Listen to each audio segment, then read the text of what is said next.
A night of explosions and blackouts across Russia. Ukrainian drones have struck deep behind enemy lines, disrupting key elements of the country's energy grid. Fires and outages were reported in Oryol, Vladimir, and Yaroslavl, leaving parts of these regions in darkness. The attacks, combined with ongoing sanctions, are putting growing pressure on Russia's already weakened economy. Even Moscow is beginning to feel the effects of this mounting crisis. Let's talk about it. Hello, this is Ukraine Today. I'm Maria Farafonova, and here are the latest news. Russia woke up on October 31st in darkness and confusion. Overnight, a wave of powerful drones struck multiple energy facilities across several regions, setting power stations and substations ablaze. In a row, bright flashes lit up the night sky and flames rose from a local thermal power plant that came under direct attack. Within minutes, the city was left without electricity, marking yet another blow to Russia's fragile energy system.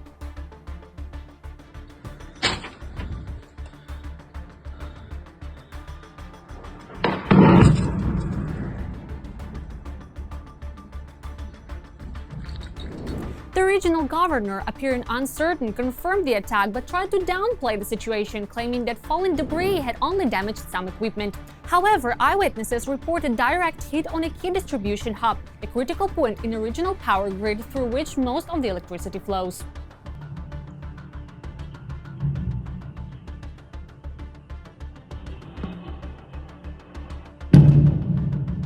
Electricity vanished in an instant. According to officials, repairs and switching to backup lines are underway, but residents insist the city remains without power while smoke and the smell of burning still hang over the power station.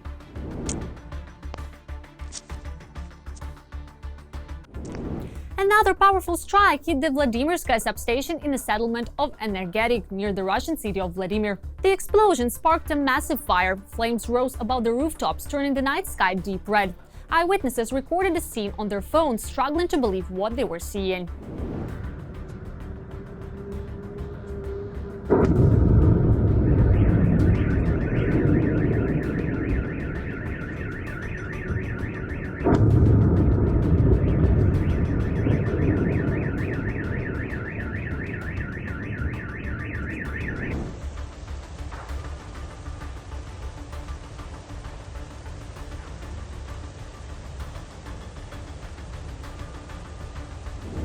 This facility supplies electricity to an entire region and dozens of strategic sites, from major industrial plants to military factories. Its destruction could disrupt the operation of critical infrastructure across the area.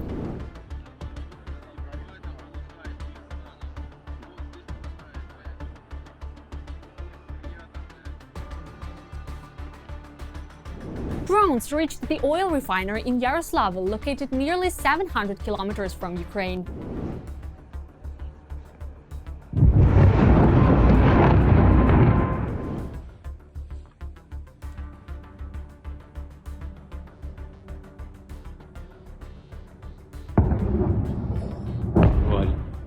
One of the largest oil refineries in Russia's Central Federal District was engulfed in flames. The facility, part of the Slavneft structure, supplies fuel to multiple regions, including airfields and military installations. The scale of the blaze threatens to disrupt not only civilian energy supplies but also key strategic operations.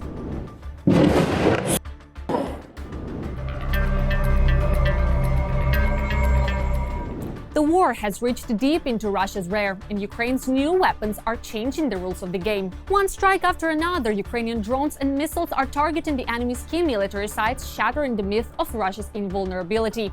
These operations are becoming increasingly precise and frequent. In this report, we'll explain how Ukraine's latest technologies are making it possible, and what it means for the course of the war. Distances of hundreds or even thousands of kilometers are no obstacle for Ukrainian weaponry. Russian oil refineries,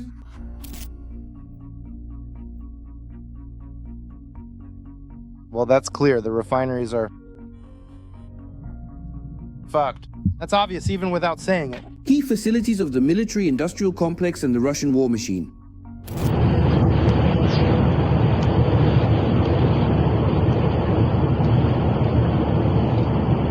Honestly, it's a nightmare. Damn, it's getting wild.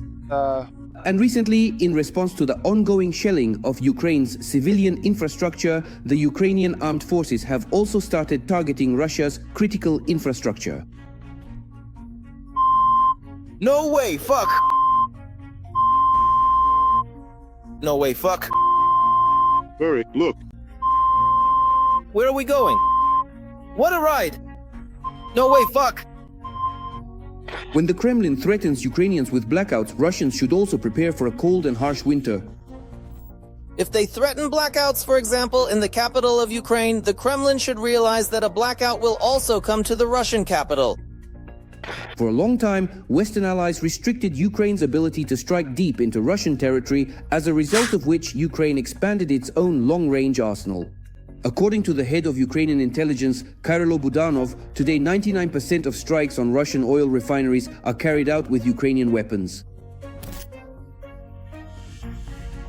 At the time when all this started, when people said we were fighting with one hand tied behind our back, I tend to agree with your opinion that this is the correct interpretation of what was happening then.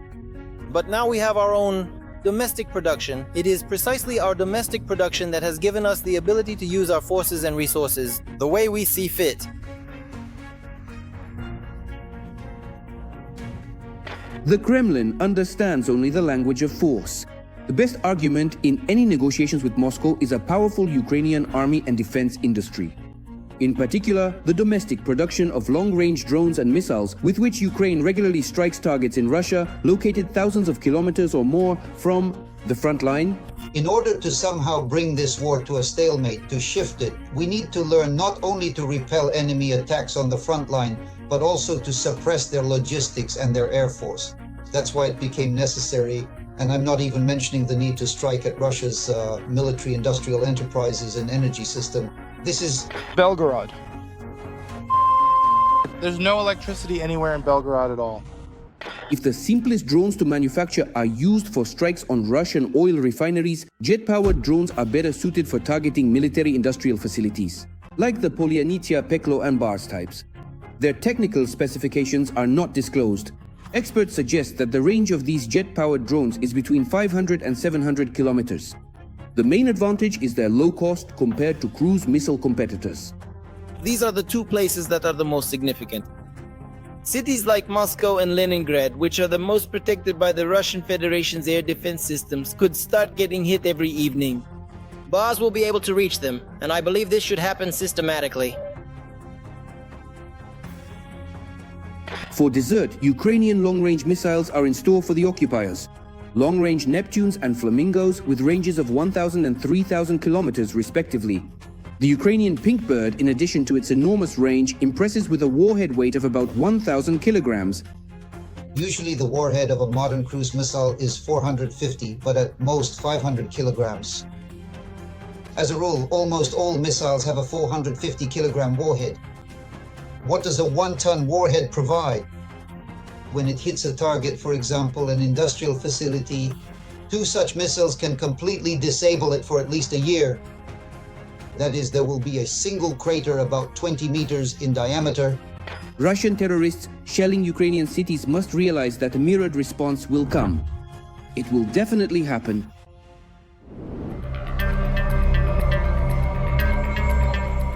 Drone strikes and sanctions are taking their toll. Russia's economy is under growing pressure. The crisis is deepening, industries are struggling, and manufacturers are shutting down. Even the state's attempts to stabilize production can't hide the decline. The country faces one of the toughest economic downturns in decades. All the details in our next report.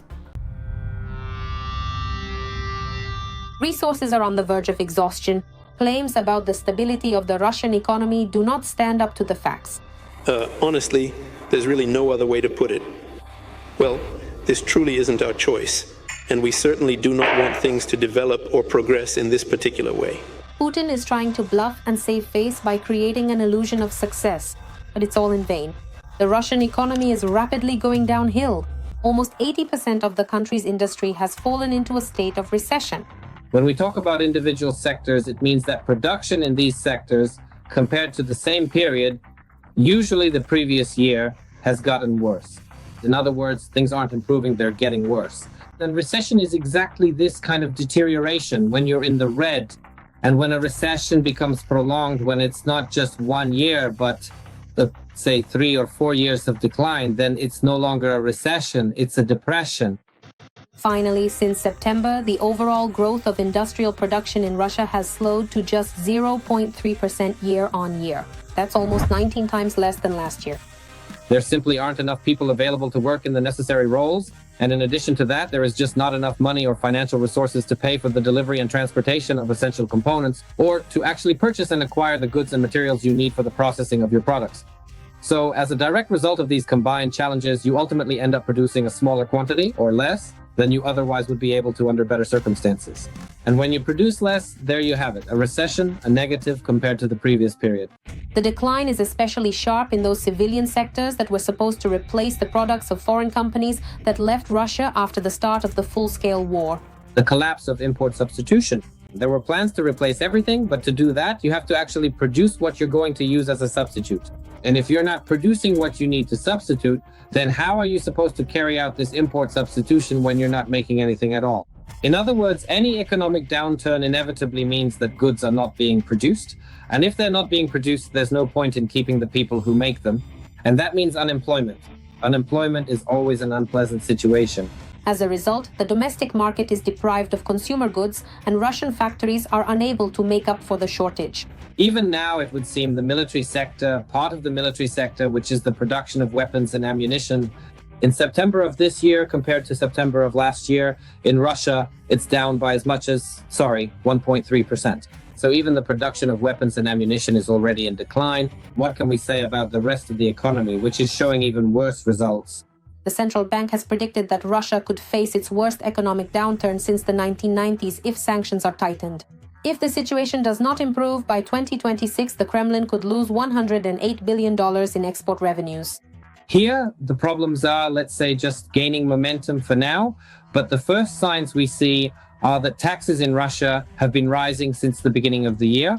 The sales tax will be introduced on December 1st, and the environmental tax is increasing almost tenfold starting November 1st, which is literally in just a week or even a couple of days. So it turns out that all these various economic problems are cropping up more and more often, and they keep appearing in the news because, it's like when you don't have a good option.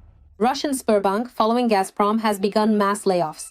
In the first quarter, the staff of the largest bank, which holds half of all individual deposits, decreased by 8.6 thousand employees, in the second quarter by 3.5 thousand, and in the third by 1.5 thousand. And Sberbank of Russia, when they see that right now, just quoting the head of Sberbank, Herman Gref, throughout 2025, there is not a single new investment project that Sberbank is working on. So the people responsible for this area, well, they have nothing to do. And since they have nothing to do, there's no point in paying them a salary. They're being laid off. So laying people off is a demonstration that there is no demand for the economic functions that Sberbank provides. And accordingly, these people are being cut. But this is just one of many examples. That's the reality. Only Putin is trying to hide all of this. But there's nowhere left to hide. The economy is cracking. The country is losing money.